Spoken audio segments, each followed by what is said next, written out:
नमस्कार, मी ऋतुजा प्रसाद. कोरोनाच्या संकट काळामध्ये आर्थिक संकटामुळे अनेकांच्या उत्पन्नामध्ये मर्यादा आलेल्या आहेत आणि अशा वेळी शेअर मार्केटमध्ये आपण काही उत्पन्नाचा किंवा पैसे कमवण्याचा प्रयत्न करू शकतो का, अशा चर्चा सध्या सुरू झालेल्या आहेत. पण त्यासाठी ट्रेडिंग आणि शेअर मार्केट ह्याबद्दल आपल्याला माहिती असणं सुद्धा आवश्यक आहे. तर अनेकांना हे सगळं नेमकं काय आहे हे माहिती नसतं आणि आज आपण ह्या सगळ्या गोष्टी समजावून घेणार आहोत कदम कॅपिटल ह्या संस्थेचे डायरेक्टर महेश कदम यांच्याकडनं. कदम कॅपिटल ही मराठवाड्यातली शेअर मार्केट आणि NISM कोर्सचं प्रशिक्षण देणारी 13 वर्ष जुनी आणि पहिली संस्था आहे.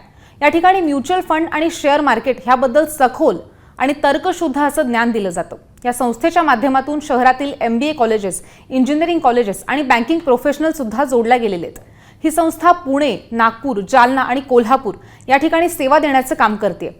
तर महेश कदम हे या संस्थेचे संचालक असून त्यांनी NISM सर्टिफिकेशनचे 13 सर्टिफिकेट कोर्स पूर्ण केलेत आणि त्यांच्याकडनं आपण आज सोप्या भाषेमध्ये शेअर मार्केट आणि म्युच्युअल फंडमधल्या भविष्यातल्या गुंतवणुकीची संधी ह्याबद्दल सुद्धा जाणून घेणार आहोत. नमस्कार कदम सर. आतापर्यंत आपण शेअर मार्केट आणि म्युच्युअल फंड्स ह्याबद्दल ऐकलेलं सुद्धा आहे, त्यामध्ये इन्व्हेस्टमेंट करायची असते, फायदा सुद्धा होतो. पण एक्झॅक्टली शेअर मार्केट आणि म्युच्युअल फंड्स यामधला फरक काय आहे? आता शेअर मार्केटमध्ये कधी कधी डायरेक्ट गुंतवणूक करायच्या वेळेस तुमची रिस्क फॅक्टर जास्ती असू शकते. म्युच्युअल फंडमध्ये जे तुम्ही इन्व्हेस्टमेंट करता तो फंड तुमचा फंड मॅनेजर आणि त्यांची एक्सपर्ट टीम मॅनेज करते. ती ॲटलिस्ट एक 10 सेक्टर किंवा 35 ते 40 कंपनीने गुंतवणूक करते. जसे शेअर्स म्हणजे आपले HDFC लिमिटेड किंवा HDFC बँक, भारतीय एअरटेल, रिलायन्स इंडस्ट्री असे टॉप क्लास कंपनीवनी जे इन्व्हेस्टमेंट करतात ज्यांचं ट्रॅक रेकॉर्ड पाहून, त्याच्यामुळे इथं रिस्क फॅक्टर तुमची कमी राहते शेअर मार्केटच्या तुलनेत. अगदी बरोबर आहे. पण नेमकं म्युच्युअल फंडमध्ये विक्री काय केलं जातं आणि शेअर मार्केटमध्ये विक्री काय केलं जातं, यामधला बेसिक फरक काय आहे? आता म्युच्युअल फंडमध्ये जो फंड कलेक्ट केला जातो इन्व्हेस्टरकडून, तो ॲटलिस्ट तुमचा 10 सेक्टर्स आणि 35 ते 40 कंपनीने गुंतवणूक केली जाते त्याची. आणि त्याच्यामुळे तुमची जी रिस्क आहे ती ॲटोमॅटिकली डायव्हर्सिफाईड होती. आणि आतापर्यंतचा 1998 या टिल 2020 पर्यंतचा जो रिटर्न आहे तो ॲटलिस्ट 15% रिटर्न आतापर्यंत आलेला आहे. आणि याच्यात सिक्युरिटी पण बी आहे, बिकॉज टोटल म्युच्युअल फंड हे सेबी रेग्युलेट करते. ते एक रेग्युलेटरी बॉडी पण बी तुम्हाला भेटते. आणि आतापर्यंतचा जो ट्रॅक रेकॉर्ड आहे तो 1961 पासून तर टिल नाव तर आतापर्यंत ॲव्हरेज 12 to 13% प्रत्येक स्कीमनं रिटर्न दिलेली. म्युच्युअल फंडमध्ये नेमके किती प्रकार आहेत? म्युच्युअल फंडमध्ये 2 प्रकार आहे. एक आहे SIP. SIP म्हणजे सिस्टमॅटिक इन्व्हेस्टमेंट प्लॅन. जसं तुम्ही RD करता बँकेत किंवा पोस्ट मनी 500-1000 रुपीजची, तिथं तुम्हाला इंटरेस्ट भेटतो. जसं आपण पाहतोय रेट ऑफ इंटरेस्ट फार कमी झालेले, अराऊंड 5.5% पर्यंत आहे. तर मध्ये तुम्ही प्री मॅच्युअर केली RD तर तुम्हाला इंटरेस्ट भेटत नाही. मॅच्युरिटीच्या टायमाला तुम्हाला अमाऊंट प्लस इंटरेस्ट भेटते. आता SIPचे 5 बेनिफिट हे आहे. तुम्ही मिनिमम अमाऊंटना स्टार्ट करू शकता, 500-1000 रुपयांना स्टार्ट करू शकता तुम्ही SIP. आणि खाली मार्केट आलं तर त्याला तुम्ही टॉपअप करू शकता. त्याच्यानंतर इथं तुम्हाला गरज पडली तर पार्शल अमाऊंट विड्रॉ करू शकता. एनी टाईम SIP स्टॉप करून टोटल अमाऊंट विड्रॉ करू शकता. आणि मेन की फॅक्टर जो आहे इथं रुपी कॉस्ट ॲव्हरेजिंग आहे. म्हणजे जितकं मार्केट रेंज बॉन्ड किंवा डाऊन असेल तितके नंबर ऑफ युनिट तुमचे वाढता. आणि every 10 years market has been double. तर त्या पद्धतीनं तुम्हाला म्युच्युअल फंडमध्ये ॲटलिस्ट 14 to 15% रिटर्न भेटतं. आणि दुसरं प्रकार असा आहे, जसं तुम्ही FD करता तसं तुम्ही वन टाईम इन्व्हेस्टमेंट पण बी करू शकता. वन टाईम इन्व्हेस्टमेंट तुम्ही मिनिमम 5,000 पासून सुरुवात करू शकता, मॅक्स काही लिमिट नाही. तर त्याचे पण बी 2 प्रकारचे फंड्समध्ये तुम्ही टाकू शकता. एक आहे इक्विटी किंवा डेट मनी. SIP करताना आपला ड्युरेशन ॲटलिस्ट एक 10 ते 15 वर्ष पाहिजे. जितका मोठा ड्युरेशन असेल तितके जास्त रिटर्न आपल्याला भेटता. आणि वन टाईम तेव्हा तुम्ही गुंतवणूक करता तिथं ॲटलिस्ट तुमचं ड्युरेशन एक 3 ते 5 वर्ष पाहिजे. आता याचे सगळ्यात मोठे डिसॲडव्हान्टेज असतो, SIP किंवा वन टाईम व्यक्ती गुंतवणूक करतो पण तो मधीच तो आपले SIP विड्रॉ करून घेतो, रिटर्न भेटत नाही.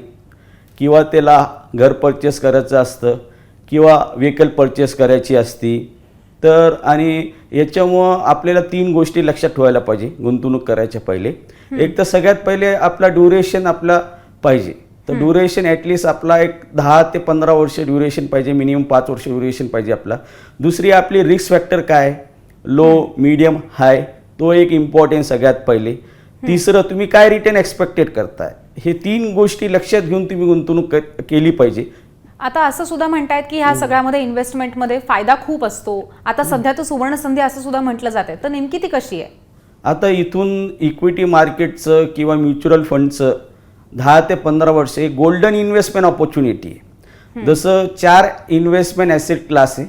90% लोक जे आपली इन्व्हेस्टमेंट करता FDs, गोल्ड आणि रिअल इस्टेट मनी करता, आणि रिमेनिंग 10% जी अमाऊंट ती करता ती इन्शुरन्स किंवा PF मनी करता. आता आपण पाहिलेले रेट ऑफ इंटरेस्ट 5.5% पर्यंत आलेले. तर 1992 मनी FD मनी तेव्हा तुम्ही FD करत होता तेव्हा 12% व्याजदर होतं. 2003 मनी 9%, आज 2020 मनी 5.5%. इथून 7 to 8 इयर्स मनी आपल्या भारतामध्ये व्याजदर राहील एक 2.5 ते 3%. राहिला प्रश्न गोल्डचा, तर गोल्डचे प्राइजेस कधी वाढतात, तर तेव्हा अनसर्टेनिटी येते इकॉनॉमी मनी, किंवा मंदी येते, किंवा वॉर टाईप सिच्युएशन होतं तेव्हा. आणि रिअल इस्टेट मनी सध्याच्या डेटला आता लिक्विडिटीचा प्रश्न आहे कोविडच्या कारण, आणि तिथं इन्व्हेस्टमेंट फार मोठी लागते. तर मिनिमम अमाऊंटना तुम्ही म्युच्युअल फंड स्टार्ट करू शकता 5,000 रुपीजना लमसम किंवा SIP 500 रुपयाना. आणि प्रत्येक व्यक्तीला आपले फायनान्शियल गोल अचीव करावं लागते. तर फायनान्शियल गोल तुम्हाला अचीव करायचे असेल आजच्या डेटला, तर आणि महागाई दराला बीट करायचे असेल, तर आज RBIच्या प्रमाणे आपली महागाई दर आहे 7%. आता 7%ला तुम्हाला बीट करायचे असेल तर म्युच्युअल फंड मनी इन्व्हेस्टमेंट तुम्हाला करणं आवश्यक आहे.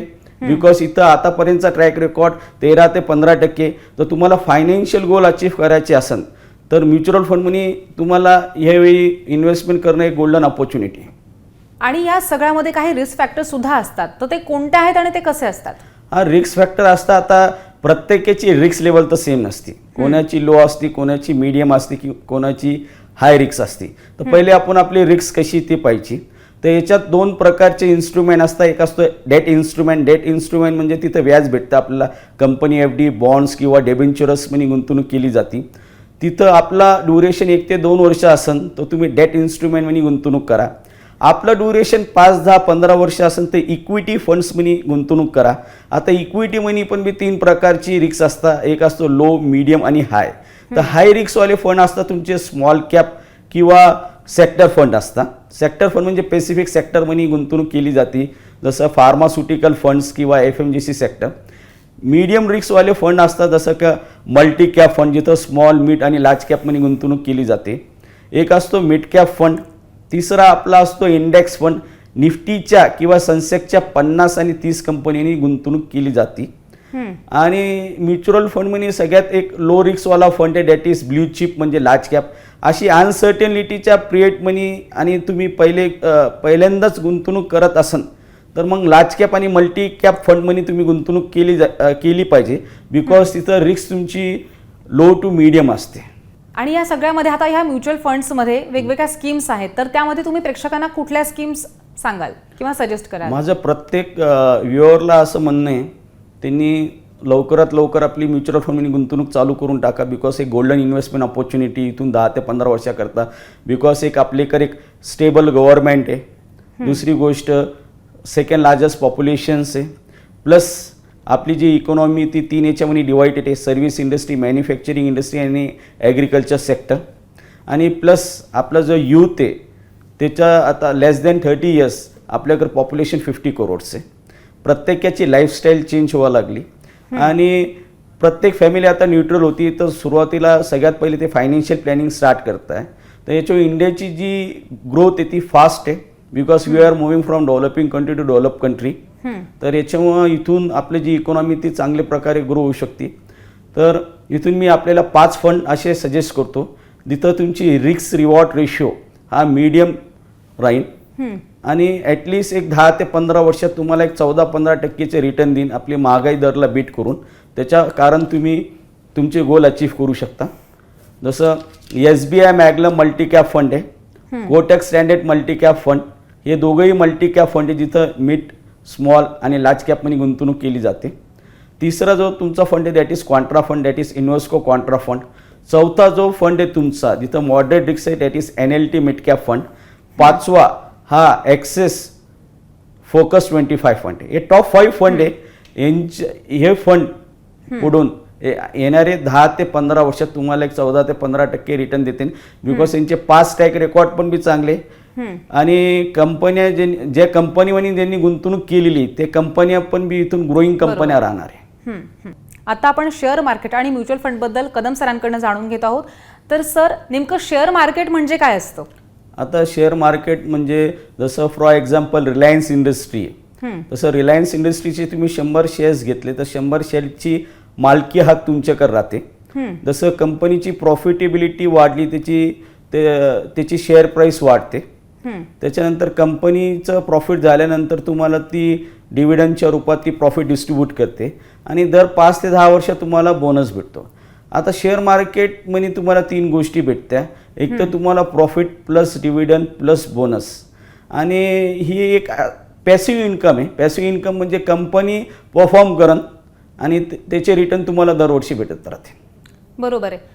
मात्र ह्या सगळ्या गोष्टींचं किंवा शेअर मार्केटचं किंवा त्यामध्ये गुंतवलेल्यांचं त्यामध्ये केलेल्या इन्व्हेस्टमेंटचं ॲनालिसिस कसं काय करता येतं? हां, आता ॲनालाइस हा भरपूर इम्पॉर्टंट फॅक्टर आहे. मॅक्झिमम क्लायंट जे लॉस बिअर करता याच्यात, तर बिकॉज ऑफ इंट्राडे ट्रेडिंग या विदाऊट नॉलेज या कमीत कमी रेटवाला शेअर्स या ॲनालाइज प्रॉपर नसतं त्यांचं. तर प्रत्येक व्यक्तींना शेअर मार्केटमध्ये गुंतवणूकच्या पहिले ॲनालाइज करणं इम्पॉर्टंट आहे. तर ॲनालाइज म्हणजे कंपनीचं 5, 10, 15 वर्षाचं ट्रॅक रेकॉर्ड इम्पॉर्टंट आहे. कंपनीचे फ्युचर एक्सपेन्शन प्लॅन काय, कंपनी कोणत्या सेक्टरची, त्याच्यानंतर प्रमोटर कोण आहे, त्याच्यानंतर प्रमोटरची होल्डिंग किती आहे, मॅनेजमेंट काय, मॅनेजमेंट टीम, त्याच्यानंतर मग इथं FID आणि म्युच्युअल फंडची होल्डिंग किती आहे, त्याच्यानंतर कंपनीचं नेट प्रॉफिट मार्जिन किती आहे, कंपनीवर डेट म्हणजे उधारी किती आहे, आणि याचे तुम्ही पूर्ण इन्फॉर्मेशन्स वेरियस वेबसाईटमध्ये घेऊ शकता. जसं NSEindia.com, BSEindia.com, मनी कंट्रोलवर तुम्ही पूर्ण इन्फॉर्मेशन्स घेऊ शकता.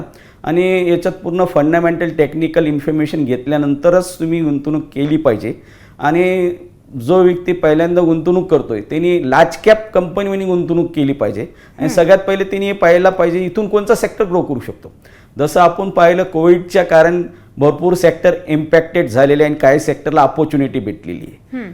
ते अपॉर्च्युनिटीवाले सेक्टर होते जसं हेल्थ इन्शुरन्स सेक्टर, FMGC म्हणजे daily needs, pharmaceutical sector, telecom sector. तर हे सेक्टरला भरपूर ग्रोथ भेटलेली आहे. आणि फॉर एक्झाम्पल आम्ही पाहिलेलं आहे शेअर मार्केटमध्ये तुम्हाला मल्टिपल रिटर्न्स पण बी भेटतात. जसं कोरोना व्हायरसच्या पिरियडमध्ये रिलायन्स इंडस्ट्री ₹850 होता, आज 2250, 130% रिटर्न फक्त 3 महिन्यात भेटले. तर इथून एक 10 ते 15 महिन्यात असे काही कंपन्या असते ते चांगल्या प्रकारे तुम्हाला रिटर्न प्रोव्हाइड करू शकता. एक 15-20%ची ग्रोथ दरवर्षी 2 ते 3%चे रिटर्न देऊ शकता. बरोबर आहे. तुम्ही दिलेल्या ह्या सगळ्या माहितीचा नक्कीच आपल्या प्रेक्षकांना फायदा होणार आहे आणि खूप जण या ठिकाणी गुंतवणूक सुद्धा करायला लागतील. मात्र तुम्ही अशा शेअर मार्केटसाठी गुंतवणूक करण्यासाठी कुठल्या टॉप 10 अशा कंपनी सुचवताल? मी प्रत्येक प्रेक्षकाला सांगतो ॲटलिस्ट आपले FDचे 20 to 30% अमाऊंट त्यांनी म्युच्युअल फंडमध्ये टाकायला पाहिजे आजच्या डेटला. बिकॉज महागाई दरला बीट करून तुम्ही 14-15% रिटर्न येऊ शकता. आणि ज्या व्यक्तीला नॉलेज तो डायरेक्ट इक्विटीला 10% वेटेज तो देऊ शकतो. तर टॉप 10 कंपनीज मी तुम्हाला सजेस्ट करतो इथून जे तुम्हाला ग्रोथ प्रोव्हाइड करू शकतात आणि त्यांचे फंडामेंटल्स चांगले आणि फ्युचर एक्सपेन्शन आणि ग्रोथ पण बी चांगले. जसं आपल्या इंडेक्सला सगळ्यात जास्ती जो वेटेज आहे तो बँकिंग सेक्टरला आहे, तिथं SBI बँक आणि ICICI बँक मी हा पिक करन. आणि हाऊसिंग फायनान्स म्हणजे HDFC लिमिटेड. इन्शुरन्स इम्पॉर्टंट याच्यावर मी HDFC लाईफ इन्शुरन्स मी रिकमेंड करन. फार्मास्युटिकल म्हणजे सन फार्मा, डेली नीड्स म्हणजे मॅरिको लिमिटेड, वायर्स आणि केबल म्हणजे पॉलिकॅप वायर्स मी रिकमेंड करन. असे हे 10 कंपन्या तुम्ही तुमच्या पोर्टफोलिओमध्ये ठेवू शकता. अगदी बरोबर आहे. आणि यासोबतच कदम कॅपिटल ह्या सगळ्यामध्ये प्रशिक्षण देत आहे, तर यामध्ये कुठल्या वेगवेगळ्या सेवा कदम कॅपिटलकडनं देण्यात येत आहेत आणि कुठले कुठले कोर्सेस सुद्धा या ठिकाणी घेण्यात येतात? आता इन्व्हेस्टमेंटची गोष्ट करतो कदम कॅपिटलकर आल्यानंतर तुम्ही आमच्याकडे काही स्पेशल सर्व्हिसेस आम्ही प्रोव्हाइड करतो आणि आपल्याकडे असे काही युनिक प्रोडक्ट आहे. जसं डीमेट अकाउंट ओपन केल्यानंतर आम्ही क्लायंट्सला लाईफ टाईम ॲडवायझरी सर्व्हिस देतो आणि क्वार्टरली सेमिनार्स घेतो. ऑपॉर्च्युनिटी आल्यानंतर आम्ही त्यांना ऑपॉर्च्युनिटी सांगतो, बाबा तुम्ही आता गुंतवणूक करा, आणि प्लस रिसर्च रिपोर्ट त्यांच्या मेल आय डीवर देतो. आणि आता भरपूर लोकांना रेग्युलर इन्कमची गरज असते, तर एक असा एक युनिक प्रोडक्ट आहे आमच्याकडे, दॅट इज बॅलन्स फंड. भरपूर लोक रिटायर झाल्यानंतर आपले पैसे बँकेत टाकतात. तर बँकेत टाकल्यानंतर वन टाईम FD करता आणि त्याच्यावर ते इंटरेस्ट घेता. फॉर एक्झाम्पल 10 लाख रुपयाची गुंतवणूक केली, तुम्हाला 5,500 रुपये व्याज येईल दर महिन्याला, पण प्रिन्सिपल अमाऊंट ग्रो होणार नाही आणि प्लस तुम्हाला इंटरेस्ट पण टॅक्स पण बी लागेल. तर आपल्याकडे एक असा प्रोडक्ट आहे बॅलन्स फंड, म्हणजे तुमचा 65% हा इक्विटी मनी इन्व्हेस्ट होतो आणि 35% अमाऊंट हा तुमचा डेट इन्स्ट्रुमेंट मनी होतो. तिथं बॉन्ड्स, डेबिंचरस किंवा कंपनी FD मनी गुंतवणूक केली जातं. तर तिथं तुम्हाला 8-9% एक्सपेक्टेड रिटर्न आहे आणि इक्विटी मनी एक 15% एक्सपेक्टेड रिटर्न्स आहे. तर तिथं तुमची रिस्क असते मॉडरेट. तर बॅलन्स फंड मनी तुम्ही वन टाईम गुंतवणूक केल्यानंतर त्याला SWP करू शकता. SWP म्हणजे सिस्टमॅटिक विड्रॉ प्लॅन, म्हणजे मंथली तुम्ही ऑटो क्रेडिट करू शकता तुमची amount account money. For example 10 lakh रुपयाची गुंतवणूक तुम्ही केली तर 7,000 रुपीजचं पे आउट दर महिन्याला घेऊ शकता. आणि ही जी प्रिन्सिपल अमाऊंट जी तुम्ही 10 लाख रुपये गुंतवणूक केली ती तुम्हाला ॲटलिस्ट 15 to 16 लाख मॅच्युरिटीला भेटते. एक्सपेक्टेड 13% तुम्ही रिटर्न कॅल्क्युलेट केले की. तर ॲक्च्युअल बॅलन्स फंड मनी गुंतवणूक केल्याच्या पहिले तुमचं ड्युरेशन ॲटलिस्ट 10 years पाहिजे. अजून एक असा एक युनिक प्रोडक्ट आहे आमच्याकडं. जसं म्युच्युअल फंड मनी भरपूर लोक फंड्स घेतात, कधी कधी मार्केट परफॉर्म करतं पण स्कीम परफॉर्म नाही करत, आणि भरपूर लोक फेल होऊन जातात किंवा गाईडलाईन्स करणारं कोणी नसतं. आता आमच्याकडे एक मास प्रोडक्ट आहे म्युच्युअल फंड ॲटोमॅटिक रिबॅलन्सिंग सिस्टम. म्हणजे इथं तिघही प्रकारची रिस्क तुमची कव्हर होते, मॉडरेट, लो आणि हाय. आणि हा जो फंड आहे हा वॉलाटाईल मार्केट मनी परफॉर्म करतो प्लस बुल रन मनी पण मी परफॉर्म करतो.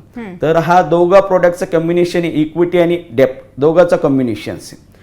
तर आतापर्यंतचा जो ट्रॅक रेकॉर्ड आहे मागच्या 5 ते 6 वर्षाचा, तो ॲटलिस्ट 15% रिटर्न मास मनी भेटलेले. तर हा प्रोडक्ट मनी तुमची इथं जो फंड आमचे एक्सपर्ट लोक मॅनेज करतात, याच्यामुळं तुमची जी रिस्क आहे ते ॲटोमॅटिकली कमी होऊन जाते. बरोबर आहे. आणि आता कदम कॅपिटल ह्या संस्थेमधनं प्रशिक्षण देण्याचं काम होतं नक्कीच, आणि पण नेमके कुठले असे कोर्सेस आहेत की ज्याच्या थ्रू आपण ह्या सगळ्या गोष्टी शिकू शकतो? आता आमच्याकडे 2 प्रकारचे कोर्स, एक इन्व्हेस्टर आणि एक ट्रेडर. प्रत्येकाला काही माहीत नसतं, प्रत्येक व्यक्ती जो येतो तो पहिला येतो त्याच्या फॅमिलीतून. त्याच्याकरता आम्ही त्यांना बेसिक टू ॲडव्हान्सपर्यंत पूर्ण share market money informations provide करतो. Stock market basic to advance हा आपला कोर्स आहे, तिथं तुम्हाला प्रत्येक डिटेल इन्फॉर्मेशन भेटून जाते. आणि याच्या प्रकारचा एक ॲडव्हान्स कोर्स आहे ट्रेडर करता, that is advance technical analyse आणि ऑप्शन स्ट्रॅटेजी, ज्याच्यात तो आपला एक सेकंड सोर्स ऑफ इन्कम तयार करू शकतो ट्रेडिंग करून. आणि मी आमच्याकडं अशी एक स्पेशल प्रोडक्ट आहे, जसं आमच्या इथं इन्व्हेस्टर अटॅच झाल्यानंतर आम्ही त्यांची पूर्ण फायनान्शियल प्लॅनिंग करतो. बेसिकली त्यांची retirement planning, child education planning, daughter marriage planning आणि त्यांचे इन्शुरन्स कवर. तर एखादा कंप्लीट पॅकेज आमच्याकडे, जसं equity plus mutual fund plus health insurance plus term plan, तर प्रत्येक फायनान्शियल प्लॅनिंग आम्ही व्यक्तीची करतो आणि लाईफ टाईम अटॅचमेंट होतो. आणि या सगळ्यामध्ये म्युच्युअल फंड, शेअर मार्केटमध्ये करिअर करण्यासाठी काही वेगवेगळ्या संधी आहेत का किंवा काही कोर्सेस आहेत का? हां, आता इथं एक NISM म्हणून एक मॉड्यूल असतो, नॅशनल इन्स्टिट्यूट सिक्युरिटी मार्केट. तर इथं हे जे मॉड्यूल आहे हे बँकिंग सेक्टर किंवा म्युच्युअल फंड इंडस्ट्री किंवा बँकिंग सेक्टर करता इम्पॉर्टंट आहे. तर याच्यात तुम्ही जॉब करू शकता आणि प्लेसमेंट पण आम्ही प्रोव्हाइड करतो. आणि तुम्हाला इंडियन कॅपिटल मार्केटमध्ये काम करायचं असेल तर एक आमच्याकडे एक अतिशय चांगला कोर्स आहे, that is diploma in capital market. तिथं आम्ही थिओरॉटिकल प्लस प्रॅक्टिकली ट्रेनिंग देऊन त्यांना एक चांगल्या टॉप ब्रोकिंग हाऊसमध्ये आम्ही प्लेस करतो. तर हे कोर्सेस म्हणजे MBAचं विद्यार्थी करू शकता किंवा जे ॲटलिस्ट त्यांचं BCom BA झालेले आहे ते याच्यात चांगल्या प्रकारे करिअर करू शकता. आणि फ्युचर करिअर पाहायला गेलं तर आज प्रत्येक बँक म्युच्युअल फंड, इन्शुरन्स आणि डिमेट अकाउंट सेल करायला लागली. तर प्रत्येक बँकेला पुढं चालून वेल्थ मॅनेजर, रिलेशनशिप मॅनेजरची फार गरज राहणार आहे. तर आतापर्यंत आम्ही एक 1000+ स्टुडंट प्लेस केलेले फायनान्शियल सेक्टरमध्ये. ह्या सगळ्या ह्याच्यामध्ये मार्केट कॅपिटलायझेशन हा सुद्धा शब्द बऱ्याचदा ऐकलेला आहे, तर नेमकं ते काय असतं? आता मार्केट कॅपिटलायझेशन म्हणजे ज्या एक XYZ कंपनी फॉर एक्झाम्पल, तर XYZ कंपनी त्याचे शेअर्स मार्केटमध्ये 1 करोड शेअर्स अवेलेबल आहे आणि त्याचा मार्केट रेट आहे 10 रुपये, म्हणजे त्या कंपनीचा मार्केट कॅप झालेला आहे ॲटलिस्ट 10 करोड. तर जसं शेअर प्राईस वाढलं तसं मार्केट कॅप वाढतं, जसं शेअर प्राईस कमी झालं तर मार्केट कॅप कमी होऊन जातं. तर शेअर्स 3 याच्यामध्ये क्लासिफाईड केलेले, एक आहे लार्ज कॅप, मिड कॅप आणि स्मॉल कॅप. तर प्रत्येक व्यक्तीनं तेव्हा शेअर मार्केटमध्ये एंट्री करतो तर त्यांनी लार्ज कॅप शेअर्स त्यांनी आपले पोर्टफोलिओमध्ये घेतले पाहिजे. ॲटलिस्ट 70% आणि 30% वेटेज त्यांनी मिड कॅपमध्ये किंवा स्मॉल कॅपमध्ये गुंतवणूक केली पाहिजे. तर आता जसं स्मॉल कॅपमध्ये हाय व्हॉलॅटिलिटी असते, तिथं हाय रिस्क असते. तर स्मॉल कॅप कंपनीज म्हणजे ज्यांचं मार्केट कॅपिटलायझेशन लेस दॅन 13,000 करोड आहे. मिड कॅपमध्ये तुमची रिस्क मॉडरेट असते, तर ज्यांचं मार्केट कॅपिटलायझेशन 13,000 कोटी तर 75,000 कोटी असते. लार्ज कॅप म्हणजे ज्यांचं मार्केट कॅपिटलायझेशन 75,000 कोटी असते. आता लार्ज कॅप म्हणजे फॉर एक्झाम्पल बँकिंग सेक्टरमध्ये HDFC लिमिटेड किंवा ॲक्सिस बँक, हाऊसिंग फायनान्समध्ये HDFC limited, Reliance industry, Bharti Airtel, हे लार्ज कॅप कंपनीज आहे. आणि या सगळ्यासोबत इक्विटी मार्केटमध्ये सुद्धा काय अपॉर्च्युनिटीज असतात? आता इक्विटीमध्ये चांगल्या पद्धतीने आपण आपला पोर्टफोलिओ बिल्डअप करू शकतो. जसं तुम्ही 40% आपलं वेटेज लॉंग टर्मला ठेवू शकता, 40% शॉर्ट टर्मला ठेवू शकता आणि 20% तुम्ही IPOला वेटेज ठेवू शकता. तुम्ही ट्रेडर असाल तर तुम्ही तो वेटेज ऑप्शनला ठेवू शकता.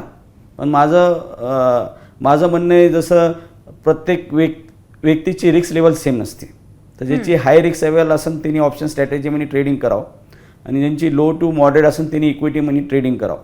आतापर्यंत आपल्याला सरांनी नेमकं शेअर मार्केट काय असतं, म्युच्युअल फंड्स काय असतं हे सगळं सांगितलेलं आहे. मात्र सर तुम्ही नेमकं आमच्या प्रेक्षकांना कशा प्रकारे फायनान्शियल प्लॅनिंग करावी याबद्दल काय सजेस्ट करा? आता फायनान्शियल प्लॅनिंग तुम्ही सुरुवातीला SIP पासून सुरुवात करू शकता.